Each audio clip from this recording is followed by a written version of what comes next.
Buenos días, mi nombre es María Fernanda Guarne. Hoy vengo a hablar pues del último tema de la materia de Bioevolución 3, que es el mapa conceptual, donde están referidos pues todos los temas vistos durante este semestre. Iniciamos hablando de los principios de la neurociencia.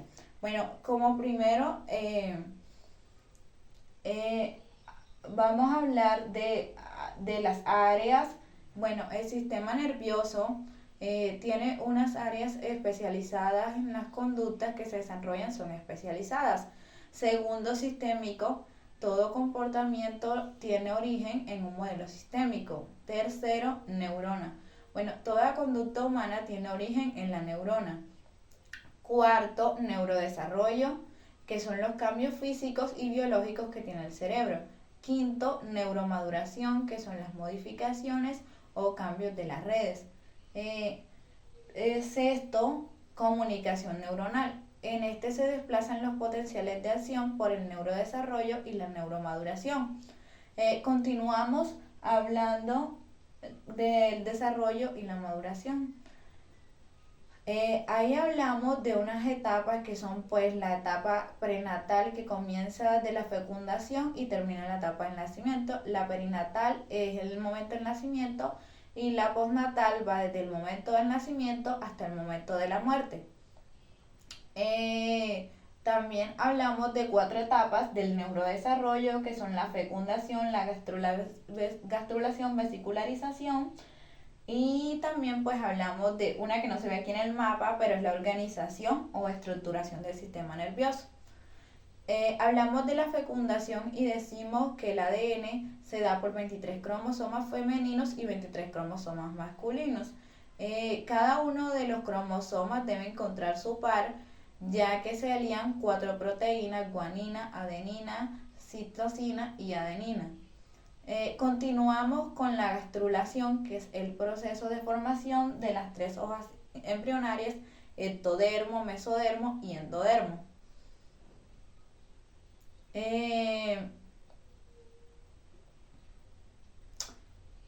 Bueno, hablamos también, decimos que el cigoto, después de las 2 o 3 semanas, comienza a generar unas hendiduras llamadas morulación, que es cuando se diferencian las 3 capas pues que ya mencioné anteriormente.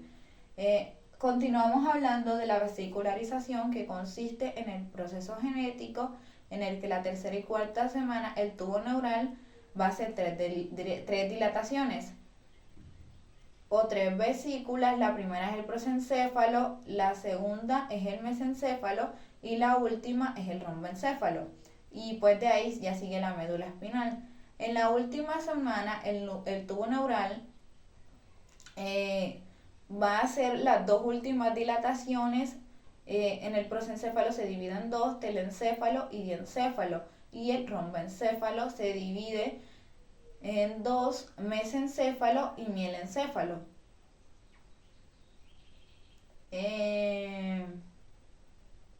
También vamos a hablar de las etapas de la neuromaduración, que iniciamos con la neurogénesis. La neurogénesis puede tener 2 cambios o 2 dominios de diferenciación: células glías y células neuronales. Sus enzimas tienen potenciales de acción. Las células glías permiten procesos de asistencia, transportan alimentos, medicamentos, son las encargadas de producir medicamentos, son las encargadas de producir de acción. Las células glías permiten procesos de asistencia, transportan alimentos, medicamentos, son las encargadas de producir unas proteínas llamadas mielina. Hablamos también de la proliferación, que se refiere a cómo la neurona comienza a hacer una estrangulación que genera osmiosis, lo que significa que la célula comienza a contraerse, se rompe y aparecen 2. La célula que emerge en la vesícula se contrae tanto que se divide en 2. Ambas tienen la misma condición genética. Hablamos también de la migración. En esta ya la neurona comienza a desplazarse por la vesícula. También se menciona que puede tener consecuencias o problemas del lenguaje si estas llegan a migrar a otro lado. En la diferenciación, solo se diferencian las neuronas, unas aferentes, unas eferentes y otras mixtas. Algunas de ellas, por ejemplo, pueden cumplir funciones en los ganglios basales. Hablamos también del crecimiento y desarrollo. Bueno, en este la neurona ya nació, ya se ubicó, ya se diferenció, ya debe empezar a conectarse con otras neuronas. El crecimiento se refiere al proceso de extensión entre las dendritas y el axón. Y también tiene 3 procesos, que son la poda neuronal. Este es un proceso biológico genético donde se eliminan redes. Se da hasta los 10 años, como es necesario eliminar estas redes. Bueno, la apoptosis o muerte neuronal consiste en la muerte del núcleo a través de envenenamiento, malos hábitos, adicciones, entre otras. Y por último, la mielinización es el proceso donde la célula libera una mielina. Pasamos a hablar de comunicación neuronal. Son las formas en las que se mueven o se desplazan los potenciales de acción en el sistema nervioso central. Ahí también nos encontramos con la neurona, que consta de un cuerpo celular, dendritas, axones.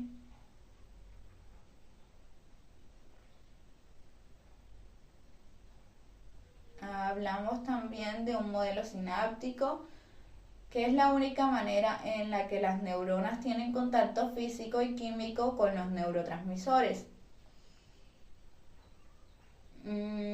También existen dos tipos de sinapsis, eléctricas y químicas, pero juntas son complementarias. La neurona que lleva el potencial de acción se llama presináptica y la posináptica es la que recibe este potencial de acción. También vamos a hablar del troncoencéfalo. El 60% de los núcleos neuronales están ubicados en el troncoencéfalo. El 60% de los núcleos neuronales están ubicados en el troncoencéfalo. Se divide en 3: bulbo raquídeo, puente de protuberancia y mesencéfalo.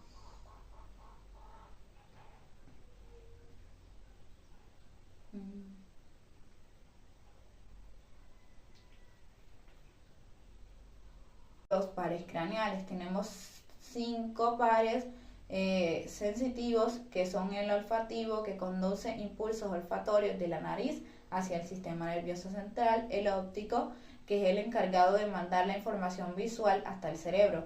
Tenemos el quinto par trigémino, que lleva impulsos de la cara y la mandíbula. Tenemos el par número 9, que es el glosofaringeo, que lleva estímulos de la garganta y produce saliva. Tenemos el par número 8, que es el vestíbulo coclear, que es el encargado de la audición y del equilibrio. Hablamos también de unos pares motores. Tenemos el par número 12, es el hipogloso. Este contrae los músculos de la lengua. Tenemos el par oculomotor, que controla la mayoría de los músculos del ojo.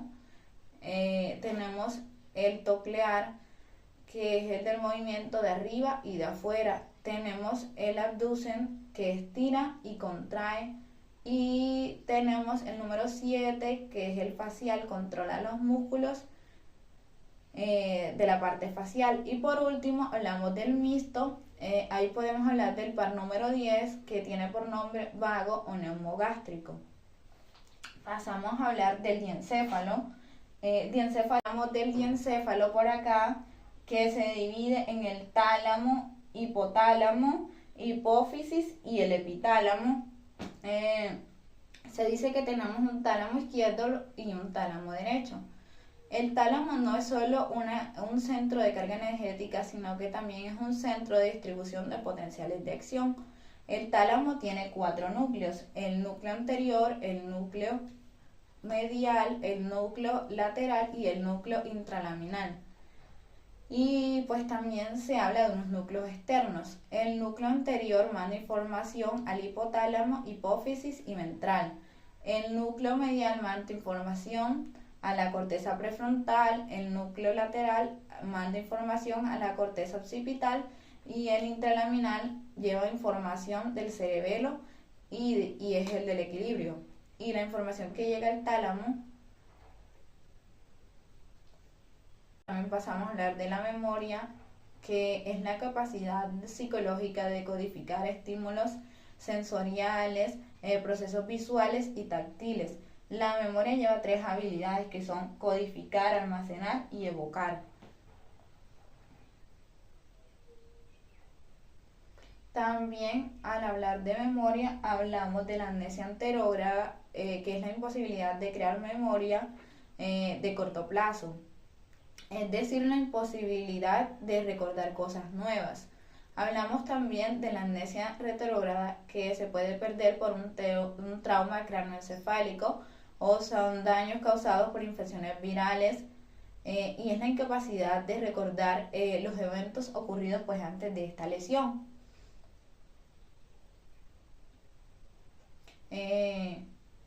Por otra parte, bueno, la memoria viene de abajo con el tronco encéfalo y el primer lugar que impacta es la amígdala, el núcleo accumbens y el hipotálamo. Al hablar de memoria o de mencionar núcleo accumbens, hablamos de la vía nigroestriada que nace en el área ATB, porque ahí se produce la dopamina y el comportamiento reflejo. Ejemplo, las sensaciones que generan energía como el hambre, la sed. La vía mesolímbica nace en el mesencéfalo, pasa por las estructuras interiores del diencéfalo, genera comportamientos emocionales, activa el sistema mesolímbico. La vía nigroestriada se activa cuando tienen hambre, etc. Y la vía mesocortical nace en el mesencéfalo, pasa por el núcleo accumbens y continúa en la corteza prefrontal, que se activa en el núcleo accumbens, se dan las positivas. Pasamos a hablar de los ganglios basales. Los ganglios basales son un área neuroanatómica especializada en el control y regulación e inhibición del movimiento. Se controlan o inhiben, no producen información aferente. Los ganglios basales son una estructura externa del diencéfalo a los que se le integran tres núcleos internos y dos externos. Los núcleos externos son el núcleo caudado, se encuentra en la cabeza, el núcleo accumbens, la cola, y los internos son el núcleo caudado, que es el más grande de todos, se encuentra en la cabeza, se encuentra en la amígdala y en la cola, en la cabeza se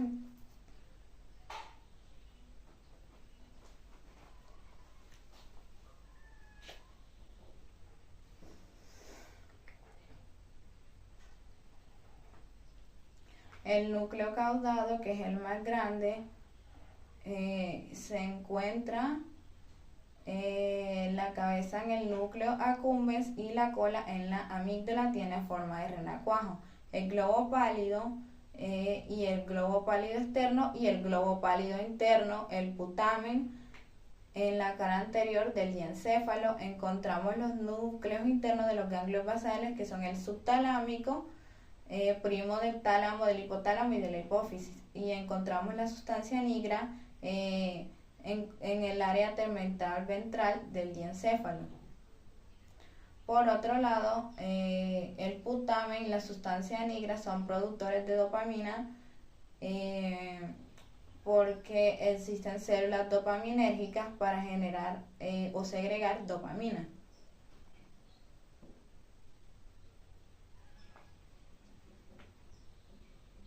Hipotálamo y de la hipófisis, y encontramos la sustancia nigra en el área tegmental ventral del diencéfalo. Por otro lado, el putamen y la sustancia nigra son productores de dopamina, porque existen células dopaminérgicas para generar o segregar dopamina.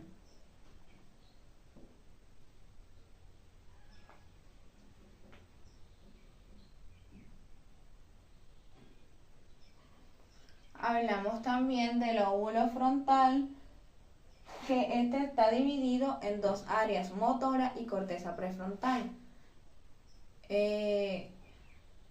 mencionamos también que los seres humanos tenemos tres tipos de comportamiento: controlada, que es pasional e intenso; el controlado pero mecanizado o automatizado, que se aprende por el número de veces que se repite; y tenemos el hipercontrolado.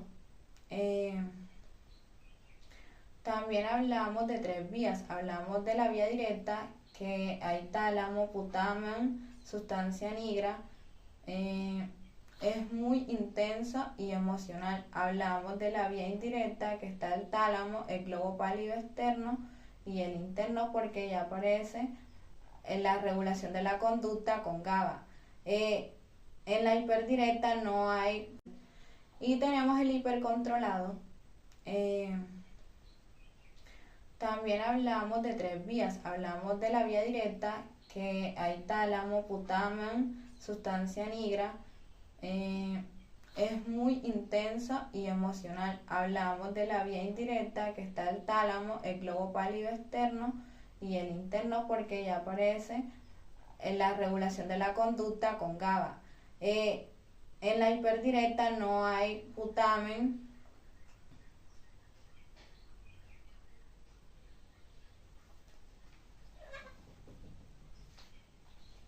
En la vía hiperdirecta no hay putamen ni sustancia, hay globo pálido externo e interno, ni núcleo